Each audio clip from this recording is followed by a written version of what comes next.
복음서가 4권인 것은 성경의 저자이신 성령 하나님, 삼위일체 하나님의 분명한 뜻인 줄 믿습니다. 그래서 4D 영어가 더 생생하고 또 풍성하게 더욱 많은 감각들을 자극하면서 우리에게 전달되시 사복음서를 통해서 우리는 예수 그리스도가 누구신지 그리고 그분이 행하신 일이 어떤 일인지를 우리가 더욱더 입체적으로 이해할 수가 있습니다.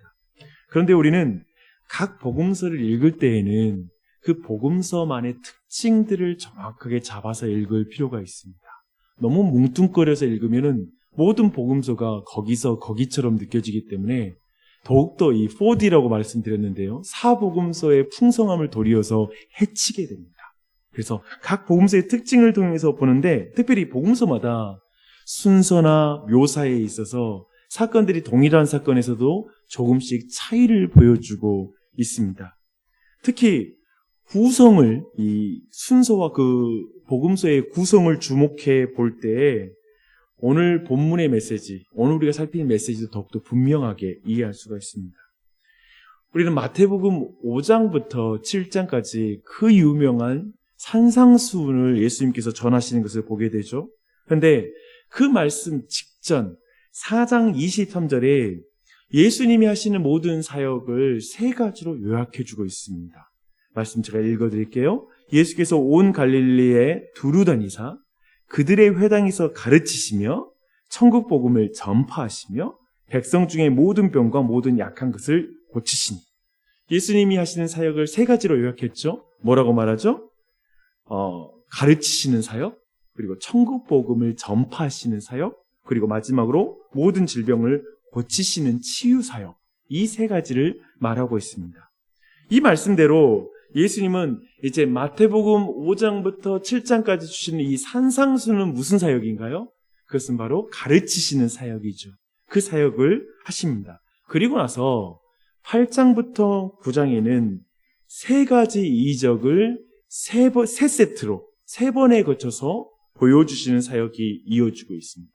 근데 여기서 주목할 게 있는데요. 그 사이사이마다 주님이 교훈을 전하시면서 다시 3가지 사역을 반복하고 또 교훈을 전하고 이제 3가지 사역을 반복하는 것을 보게 됩니다.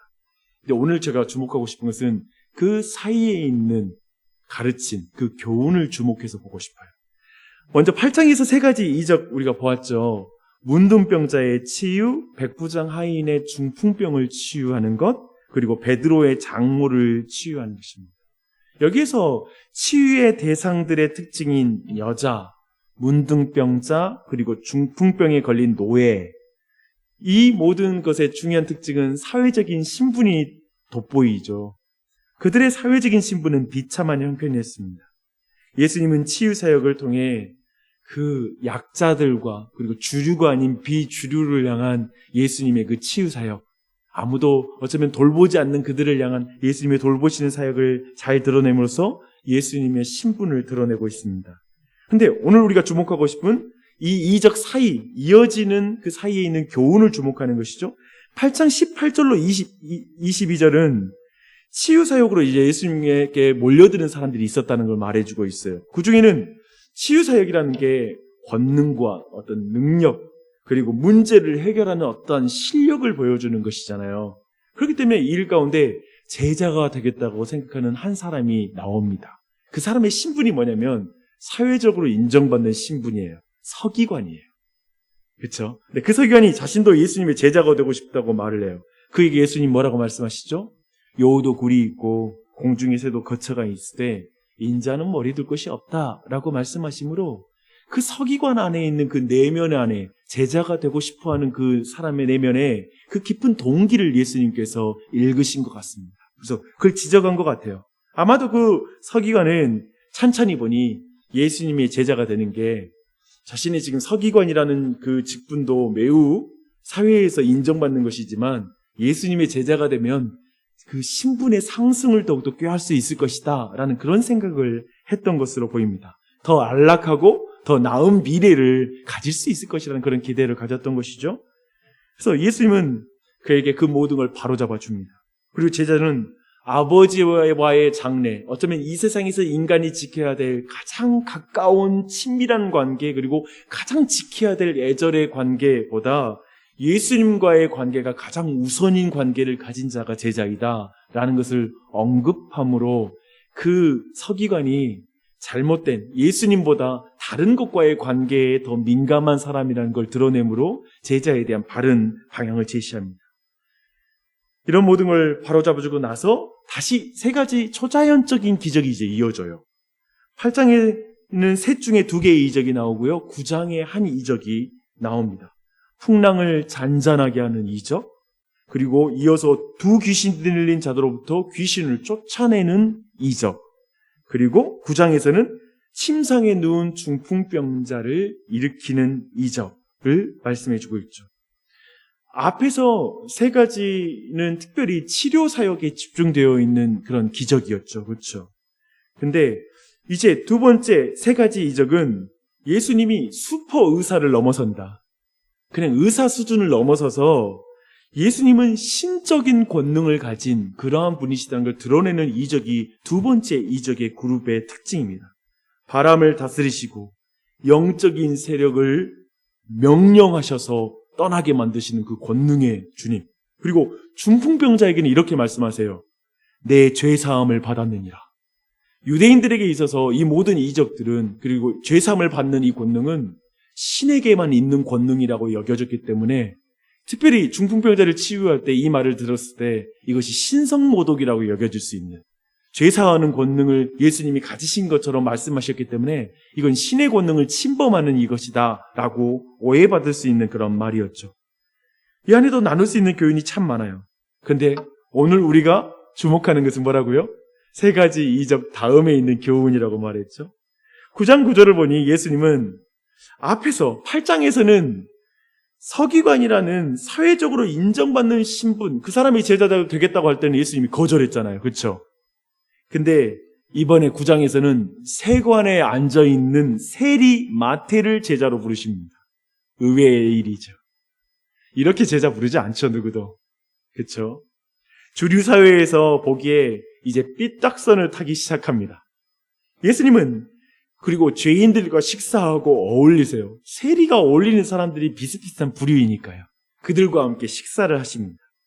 주류에 속한 사람들이 이때 죄인들과 예수님이 어울려서 식사하신다고 제자들에게 힐난조로 비판을 합니다. 그 비판을 듣고 예수님께서 말씀하세요. 예수님은 앞에서 치료하는 사역을 하시고 이적을 행하시는 모든 사역을 종합해서 예수님이 누구신지, 그분이 왜 이 땅에 오셨는지를 분명히 말씀하시죠. 건강한 자에게는 의사가 쓸데없다. 병든 자에게라 의사가 쓸데있다. 그리고 죄인을 구원하는 주님으로 이 땅에 오셨다는 걸 예수님은 분명히 드러내고, 제자들도 바로 죄인을 불러서 세워서 그 사역을 감당하게 하시는 것입니다. 이런 부르심과 제자 그룹은 당대에 상상할 수 없는 그룹이에요. 그렇죠? 이런 스승도 없지요.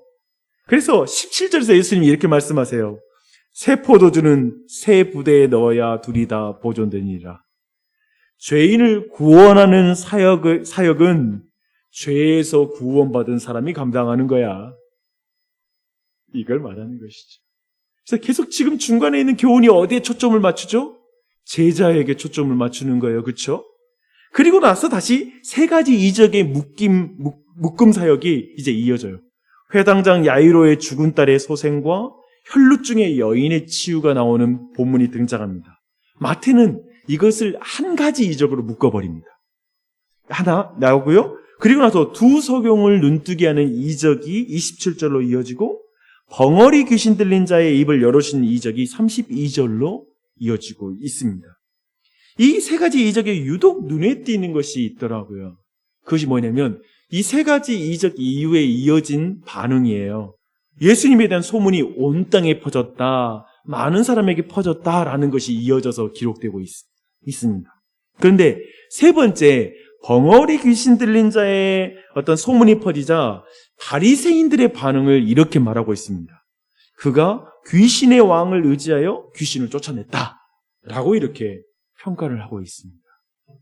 세 가지 이적 3세트 퍼레이드의 마지막에 이제 드디어 어두운 그림자가 드리우기 시작합니다. 그런데 오늘 우리가 주목할 것은 무엇입니까?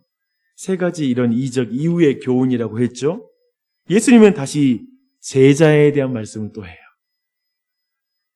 이것은 이 모든 내용을 종합하는 내용이기도 하니 함께 읽었으면 좋겠습니다. 35절로 38절입니다. 9장 35절로 38절 말씀 다 함께 읽을게요. 예수께서 모든 도시와 마을에 두루 다니사 그들의 회당에서 가르치시며 천국 복음을 전파하시며 모든 병과 모든 약한 것을 고치시니라. 무리를 보시고 불쌍히 여기시니 이는 그들이 목자 없는 양과 같이 고생하며 기진함이라. 이에 제자들에게 이르시되 추수할 것은 많되 일꾼이 적으니 그러므로 추수하는 주인에게 청하여 추수할 일꾼들을 보내주소서 하라 하시니라. 아멘. 그렇죠. 정말 이렇게 복음서를 보면 그 구조와 구성을 통해 하나님의 메시지가 있다는 게 이해가 되죠. 그렇죠. 근데 우리는 첫 교훈에서 예수님의 제자가 어떤 기대를 가져야 하는지 먼저 배웠어요. 예수님은 세상적으로 출세하고 성공하는 것, 어쩌면 도리어 서기관으로서 사회적인 신분의 상승을 기대하고 예수님을 만나려고 하는 것. 오늘날에 동일하게 예수 만나는 김면 세속적인 복을 받고 출세하고 시험 보면 잘 보고 그래서 좋은 대학교 가고 그리고 좋게 인생 풀려라는 어떤 그런 기대로 예수의 제자를 걸려면 제가 보니까 이런 기대를 가지고 교회 안에서도 갈등이 많습니다. 제자가 되지를 못해요. 계속 기독교에는 자신을 실망시킬 거예요. 예수님도 애초에 그 말씀 하시잖아요. 그리고 우리는 두 번째 교훈에서 말하는 건 뭐였습니까? 예수님은 도리어 세리 마태를 제자로 부르셨죠. 주님은 경건의 모양 때문에 죄인과 어울릴 수 없는 사람들을 제자로 안 불러요. 그렇죠? 저 서기관처럼 어쩌면 주님을 도울 자가 예수님의 제자가 되지 않습니다. 저 서기관 어쩌면 나 정도면 예수님 제자를 받아주겠지. 내가 이분에겐 도움이 되는 제자가 되겠지라고 했는지 몰라요. 도리어 그러나 예수님은 제자의 조건은 죄인이 되어야 한다고 말씀하십니다. 주님을 도울 자가 필요한 게 아니라 주님의 도움이 절대적으로 필요한 사람을 예수님은 제자로 부르세요. 이것을 쭉 말씀해 주고 있어요.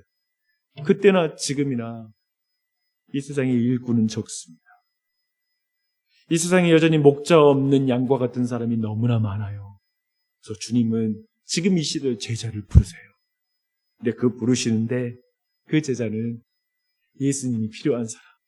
난 예수님 없으면 못 살아요. 난 죄인이에요. 그래서 주님께 매일마다 기도하지 않고는 하루를 살 수 없는 사람. 그 사람들이 제자가 되는 거예요. 그 사람들을 하나님이 쓰시는 거예요. 믿으십시오. 이렇게 이 시대에 그러는 일꾼이 적어요. 바른 동기, 우선순위가 바르게 세워진 사람, 주님의 도움이 절대적으로 필요하다고 고백하는 사람이 너무 적은 거예요. 교회 안에도 그러한 사람이 많이 적어요. 그런 의미를 생각할 때 오늘 예수를 따르는 제자가 참 적다라는 사실을 도리어 또한 이해할 수 있을 것입니다. 이제 이런 배경을 가지고 10장을 쭉 읽으면 10장 전체가 다 뚫려요. 이제 10장 내용 전체를 보면 앞에서 말했던 내용들이 전부 다 그냥 순차적으로 설명이 되고 있다는 것. 그래서 제자도 전체를 요약하고 있는 내용이 10장이라는 사실을 여러분이 알게 될 것입니다. 10장 1절로 오늘 15절까지 내용은 그런 의미에서 제자란 이런 삶을 사는 거야. 제자의 이름을 쭉 나열해주고 나서 그리고 나서 9절 보십시오. 전대에 금이나 은이나 동을 가지지 말아라. 아까 서기관이 생각나죠, 그렇죠? 그 내용을 말해주는 거예요. 여행을 위해서 배당이나 두벌 옷이나 신이나 지팡이를 가지지 말아. 일꾼이나 자기 먹을 것, 일꾼이니 자기 먹을 것 받는 게 마땅해. 여기서 말씀 뭐냐면 내가 공급할 것이니까 걱정하지 마 라고 말씀하고 있죠. 그렇죠? 그리고 나서 또 16절 이하로 말은 뭡니까? 미움을 받을 것이다 라는 걸 말씀하고 있죠. 그렇죠? 너희를 보내는 것이 저 이리 가운데 보내는 것과 같아. 그래서 이제 세상이 너희들 반응할 때 세상이 너희를 웰컴하고 환영할 거라고 생각하지 마. 제자의 길은 그런 길이 아니야. 세상이 나를 미워하기 때문에 너희를 미워할 것이야 라고 예수님은 늘 말씀하셨죠. 그리고 심지어는 가장 가까운 관계, 장차 형제들이 형제를, 부모가 자식을, 그렇게 제자들의 삶이 가장 가까운 관계를 통해서도 너희들이 어려운 일을 경험하게 될 것이야 라고 이렇게 말하고 있죠. 이 내용은 저 서기관에게 또한 해당하는 말이기도 하죠. 그 아래 아버지의 장례를 먼저 하고 따르겠습니다 했을 때, 아니 우선순위가 뭐냐? 우선순위가 하나님으로 바뀌면, 우선순위가 예수의 제자로 바뀌면 가족들이 싫어할 거라는 거예요. 가장 내가 사랑하는 사람들이 그걸 싫어하고 불쾌하게 생각할 거라는 거예요. 그 내용들이 뒤에 쭉 이어지는 것이죠. 그리고 나서 24절 이하를 보십시오. 두려워할 분을 두려워하라 라고 말씀하고 있죠. 몸은 죽여도, 28절, 몸은 죽여도 영혼을 능히 죽이지 못하는 자들을 두려워하지 말고 오직 몸과 영혼을 능히 지옥에 멸하실 수 있는 이를 두려워하라 라고 말하고 있습니다. 근데 31절에 또 이렇게 말해요. 근데 너희들은 두려워하지 말아라. 너희는 많은 참새보다 귀하다. 주님이 너희 머리털까지 세신 바 되었다.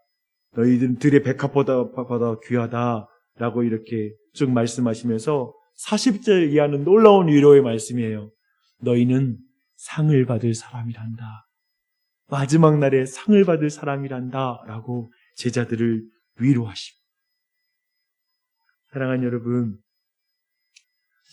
코로나19 때문에 교회의 상황이 이만저만도 아니고 이제 어디 가서 목사도 목사라고 말하는 것이 이제 사람들 눈치를 봐야 하는 그런 지금의 시국이 되었습니다. 이런 시대 속에 자신 있게 내가 예수님의 제자로 살아가는 것, 그 길을 간 것은 세상에 미움을 사는 일이 되었고요. 그리고 그러한 신분으로 예수님을 가장 귀히 여기며 살아가는 그 제자의 삶을 살아가는 건 어려운 일이에요. 세상도 웰컴하지 않고 환영하지도 않는 그런 상황입니다. 그러하게 오늘 이 말씀, 8장과 9장, 10장의 말씀에 이어지는 이 말씀은 다시 한번 우리 마음을 새롭게 하는 것 같아요. 그리고 분명히 심판날이 온다. 그리고 정말 우리의 몸과 영혼을 다 영원하게 징계하시는 그분을 너희들이 두려워해야 된다는 이 말씀 앞에 깨어서 기도해야 되는 줄 믿습니다.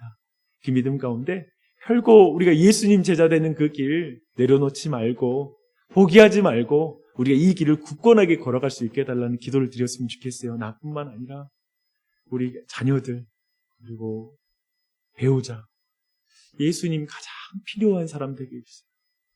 주님이 너무 필요하다고 절규하는 영혼 되게 해주세요. 그래서 제자가 되는, 예수님 따른 제자가 되어 이 세상에서 어떤 핍박당하고 어려운 일이 있어도 주님 오시는 날까지 주님께 상 받을 날을 기대하며 제자의 삶을 충실하게 살아가는 우리 가정, 우리 교회 되게 해주시옵소서. 그리고 특별히 오늘 기도할 때 코로나 상황을 위해서 기도해 주시고요. 그리고 정말 이 빛가람 도시를 위해서 기도하는 것을 또 빼지 말고 기도하는 이 아침이 됐으면 좋겠습니다. 기도하시겠습니다.